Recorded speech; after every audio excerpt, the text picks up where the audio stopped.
on, you guys? It's your boy Alex West Collects here, bringing you the most in-depth action figure reviews here on YouTube. And today we're taking a look at the WWE Mattel Elite Collection Greatest Hits Natalya.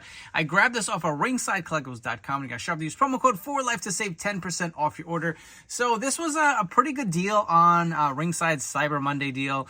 I decided to jump on it. I was a little bit on the fence because of the articulation of this figure. It looked like it was the kind of like more basic hybrid elite figure, if you guys remember when Mattel was making the female superstar figures. This was actually supposed to be a Walgreens exclusive, never saw the light of day, being re-released here or just released in general in the Greatest Hits line. There is a chase variant to this figure, but you will see she does have her long singlet attire, a little different than what she wears now, right?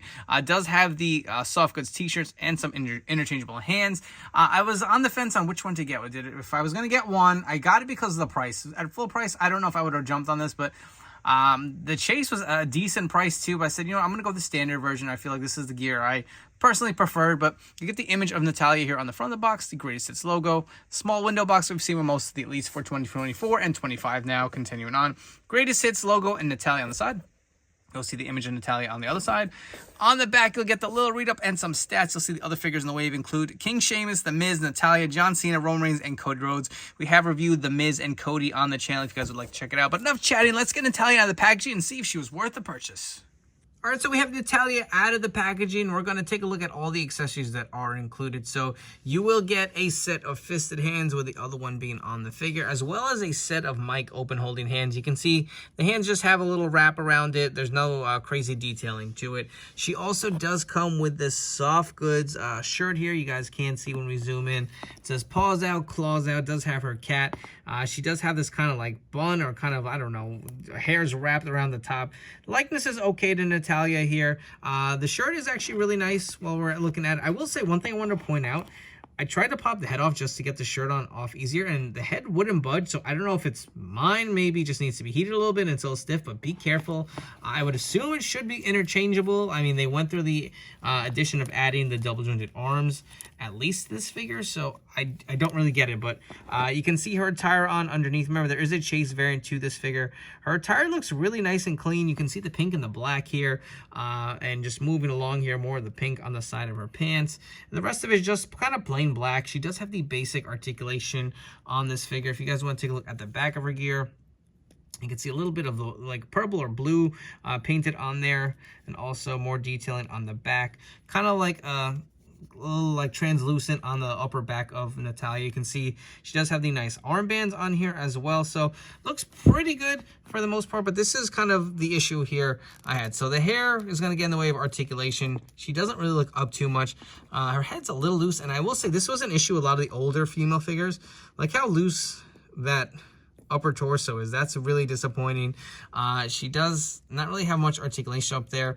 The head, again, will swivel, doesn't really move up and down. The arms will go fully around. You do have the bicep cut. I believe they are double jointed. They are double jointed, pinless elbows. She does have the articulation at the hands, do hinge and rotate. The waist swivel moves pretty good. She can go fully around. The split's not too good. She kicks up only about there. It's not stiff at all, but doesn't kick very well. She does have a thigh cut. She has single jointed knees, which is really disappointing. Like, they upgraded the arms. They couldn't do anything for the legs. She does have the boot cut. She has the basic articulation on her boots too. So this is like why I was on the fence with the figure, and this really drives me nuts. For your Natalya comparison, the only other figure I have in my collection is the Elite 74.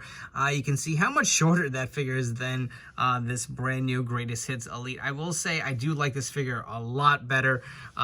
You can see the likeness on the head sculpts. I feel like they both look okay. This looks a little more, it just looks dated, man. Everything about this figure feels dated. You can see even this figure has the double jointed knees. Like, come on, man, what happened here? Attire wise, you can see the pink and black going through it here. This one has the cat ears and that little entrance kind of thing she had around her shoulders here, but I don't know. I'm not really feeling this one that much. It just seems like such a dated figure. I think the Elite 74 is probably superior. If you guys have enjoyed this video review, please make sure to like, comment, and subscribe. Let me know what you think of this brand new Greatest Hits Elite Natalya figure, and if it'll be added into your collection. While you're at it, please turn on those notification bells. Stay tuned to the newest action figure reviews here on my channel. So let's get right to it. I mean, we have another comparison for you guys. I don't even know if this is from the right era, but she's got a cat shirt. So one of my favorite live tag teams. Unfortunately, Tyson Kidd did get hurt. We have Fax and Cats here. You know what's crazy? This figure, my wife actually bought it for me. We weren't even married at the time. That's how old this figure is. But I remember she bought this, I think, for, I want to say Christmas. I just loved Tyson Kidd and the Fax and Cats, and I was like, if they ever make a figure out of that version, I'm going to buy the hell out of it. And she remembers me saying that, and she bought it for me. So something I will never forget. I still have in my collection, will not get rid of it. And we also have the Cesaro to pair with him. Again, I don't know if this is from the same era, but my thoughts on this Natalya, it's very, very, very passable. There's no need to add this figure to your collection. It is not the best Natalya out there. I will say the other one I have in my collection is significantly better. I just feel like this, and I said it before, and I'm going to say it again, this figure is dated.